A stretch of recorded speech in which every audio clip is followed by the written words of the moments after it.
promotion et je vous retrouve pour un épisode de Questionne ton Pur-Pané. Des membres de la Vinothèque, très impliqués dans la dégustation. À part ça, je participais en tant que bon vivant. Je suis sortie de Purpan en 2020 et j'ai intégré le Château Lastour qui est un domaine viticole, une propriété familiale dans le Gaillacois. Je suis responsable du développement commercial et du marketing au domaine.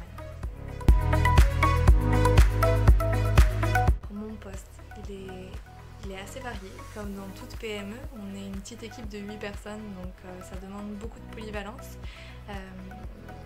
Je me retrouve...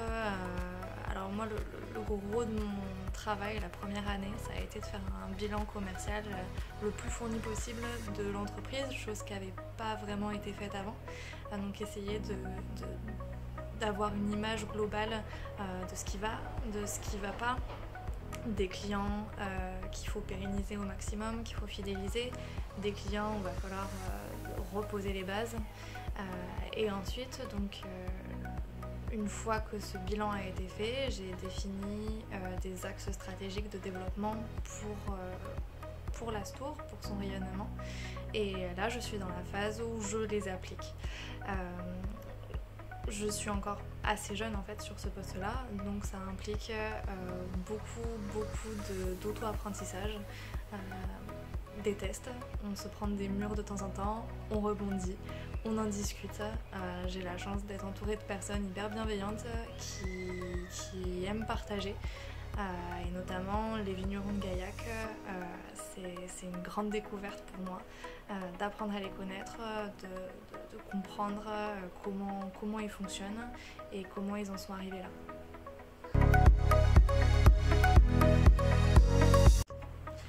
Quand j'étais à Purpan, je me voyais où ?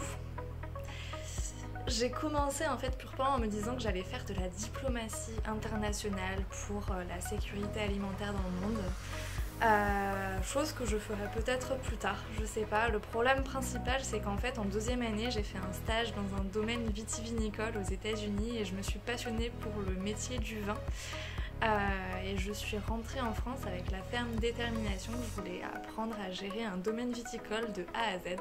Donc toutes les décisions que j'ai prises par la suite, c'était dans ce sens-là. Si j'avais un conseil à donner aux jeunes qui sortent de Purpan aujourd'hui, soyez humbles et curieux. Apprenez de votre environnement, questionnez les gens, écoutez leurs réponses. Ça c'est fondamental pour moi. Et un autre conseil, c'est oser, même si c'est pour vous prendre des murs. Au moins vous aurez osé, vous aurez mis toutes les chances de votre côté. Je dis ça à tout le monde. Petit highlight sur les femmes, parce qu'on n'ose jamais assez. Effectivement, s'il y a bien quelque chose que j'ai appris en sortant de Purpan, c'est que le réseau, c'est quelque chose de fondamental qu'on n'exploite pas suffisamment, jamais suffisamment. Moi, je suis à un poste aujourd'hui que j'ai pu obtenir parce que je viens de Purpan et que c'est une entreprise qui est gérée par un Purpanais, Louis de Faramond, qui a repris il y a 5 ans à la suite de son père. C'est super important donc. Et je pense que ça va dans les deux sens, ça faut pas l'oublier. C'est vrai qu'on peut obtenir beaucoup de choses d'un réseau comme celui de Purpan ou de Wine Purpan dans mon cas, mais ça demande à ce qu'on y contribue aussi en parallèle, c'est-à-dire faire preuve de bienveillance avec tous les gens qui viennent de Purpan et qui veulent poser des questions parce qu'ils sont encore stagiaires ou ils sont en reconversion ou pour une raison ou une autre.